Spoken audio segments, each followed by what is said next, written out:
J'espère que vous allez bien. Aujourd'hui, on se retrouve en ce bon samedi matin pour les pronostics de la Serie A. Donc, comme d'habitude, un match, un pronostic. Je fais cette vidéo, on est actuellement vendredi, donc il se peut que voilà, il y ait des petits changements. Mais logiquement, dans tous les cas, les pronostics resteront les mêmes. Et n'oubliez pas le troisième palier de la montante. On a fait passer une cote à 2,32, une cote à 1,90. Le troisième palier, on espère qu'il passera. Et donc, c'est parti. Aujourd'hui, on commence donc avec Empoli contre Spezia. Donc, au niveau du classement, Empoli est actuellement 13e et Spezia 15e. Donc, petit avantage ici au niveau du classement pour Empoli. D'où également peut-être le fait qu'on ait une cote à 1,96 pour les locaux.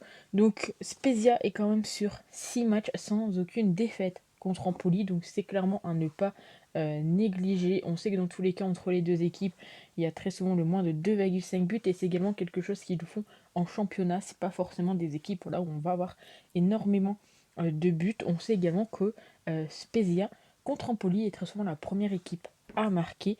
Moi ici je vais partir tranquillement sur le moins de 2,5 buts. Après vous pouvez sécuriser avec en mettant moins de 3,5. Logiquement ça pourrait passer. Un match nul également sur ce match ne m'étonnerait pas. On continue avec le match de l'Inter Milan contre Hellas Vérone, le troisième contre le 9e. Aucune défaite sur les 7 derniers matchs pour l'Inter. Ils sont également sur 20 matchs sans aucune défaite contre Hellas Vérone. Donc autant vous dire qu'Hellas Vérone a vraiment du mal à marquer, enfin à gagner en tout cas contre l'Inter. En plus l'Inter jouera à domicile. On serait également contre les deux. Très souvent on a le plus de 2,5 buts. Et également le fait que les deux équipes marquent. Alors le plus de 2,5, j'ai pas forcément très envie de le tenter, dans le sens où l'Inter sur leurs 10 derniers matchs, 9 fois on a eu le moins de 2,5.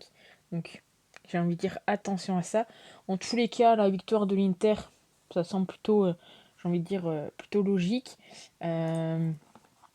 Donc au match aller, ça a fait 3-1 pour l'Inter. Je vois quand même, enfin je pense honnêtement qu'il peut y avoir donc une victoire de l'Inter Milan. Bon ici c'est coté à 1, j'ai arrivé à 1,33. Je pense qu'on peut trouver quand même une cote plus intéressante. Et pourquoi pas même tenter ici la victoire de l'Inter Milan à la mi-temps. C'est coté à 1,77.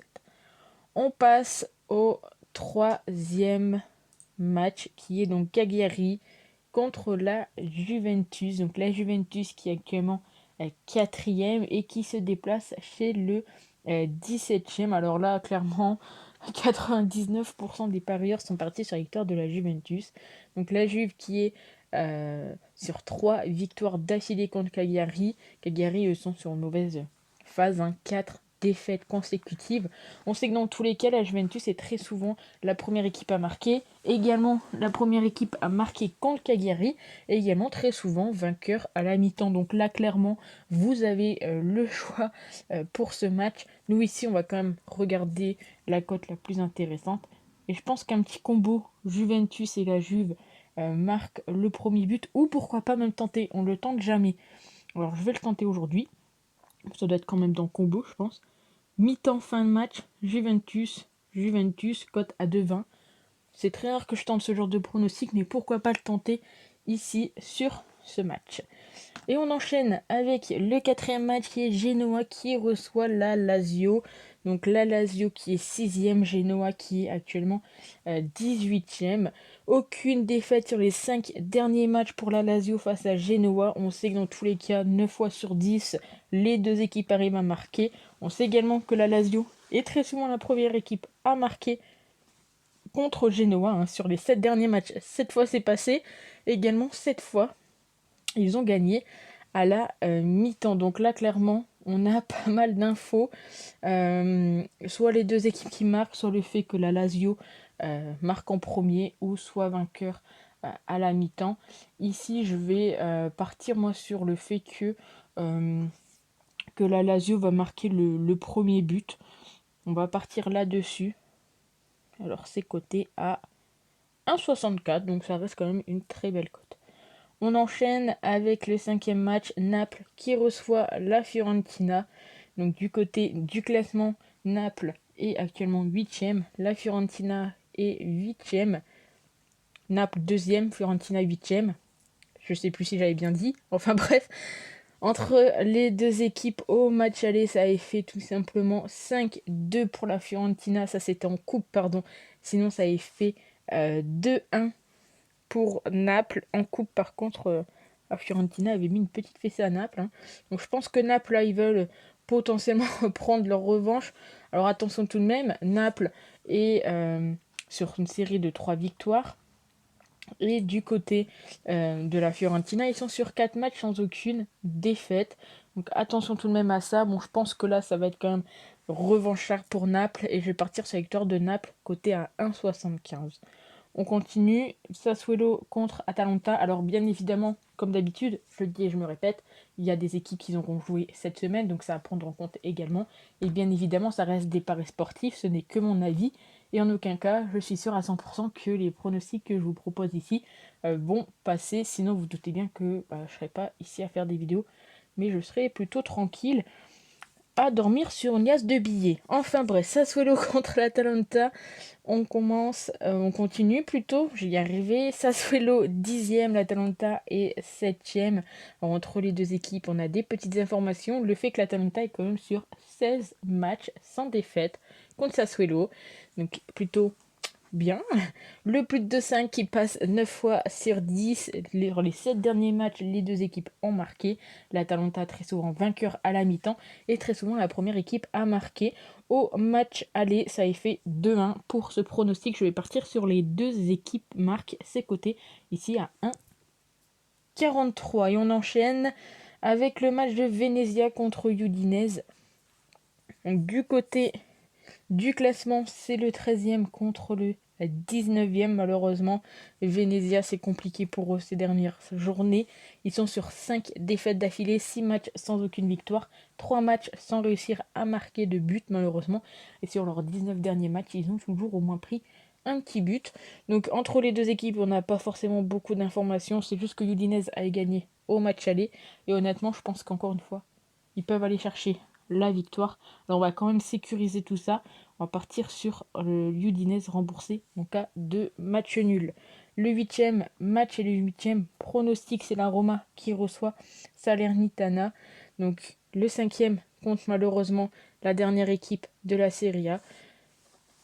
Entre ces deux équipes, on n'a pas forcément beaucoup d'informations, étant donné que Salernitana venait de monter. La dernière fois que c'était affronté, c'était en 99. En tout cas, au match aller, ça avait fait 4-0 pour la Roma. Là, je pense honnêtement qu'on peut s'attendre encore une fois à une victoire de la Roma. Ils sont cotés à 1,26. Donc là, tout ce qui est la Roma marque le premier but, le nombre de buts, ça va pas forcément être très intéressant. Peut-être vainqueur à la mi-temps, ça pourrait être sympa. Et encore, je ne suis pas sûr. 1,69. Sinon, on va regarder pour tout simplement l'écart et partir sur l'Aroma gagne 2 buts ou plus. C'est coté à 1,75. Moi, je vais partir là-dessus pour ce match. Et on continue avec Torino contre Milan AC. Donc au niveau du classement, Milan AC est actuellement premier. Et du côté de Torino, ils sont 11e. Alors la cote de Milan est quand même très élevée pour ce match, 1,88. Honnêtement, on pourrait clairement partir là-dessus en sachant que c'est quand même une équipe qui domine plutôt bien son adversaire. Torino a gagné seulement 2 petites fois contre le Milan AC. Et puis Milan, ils ont quand même un Giroud qui est bien en forme. Donc pourquoi pas prendre directement la cote à 1,88 pour Milan AC. Ça me semble plutôt correct. En plus, ils sont actuellement premiers. Bon, ils ont que 1 point d'avance sur Naples, donc ils ne doivent pas perdre de points. Et je pense que là, ils peuvent clairement aller chercher les 3 points. Et on finit avec le dernier match qui est Bologne contre la Sampdoria. Donc au niveau du classement, c'est le 12e qui reçoit le 16e. Et entre les deux équipes, on a pas mal de petites informations. 6 victoires pour Bologne. 7 fois sur 7, on a le plus de 2,5 buts. On a également 5 fois sur 5 les deux équipes qui marquent. Très souvent, Bologne est également la première équipe à marquer. La Sampdoria, c'est compliqué pour eux. Et c'est très souvent la première équipe, malheureusement, à encaisser du côté de la Serie A sur les 5 derniers matchs. 4 fois, ils ont encaissé le premier but. Ils sont également très souvent perdants à la mi-temps. Donc là, on a le choix. Soit on part sur du plus de 2,5 qui est coté à 1,96. Mais je me dis que quand même, faut peut-être pas trop aller sur ce genre de cote.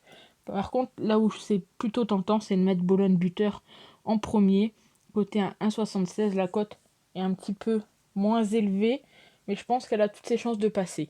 Donc voilà pour les 10 matchs de la Serie A. N'hésitez pas à me dire ce que vous en avez pensé dans les commentaires. Et n'oubliez pas, le troisième palier de la montante sortira juste après cette vidéo.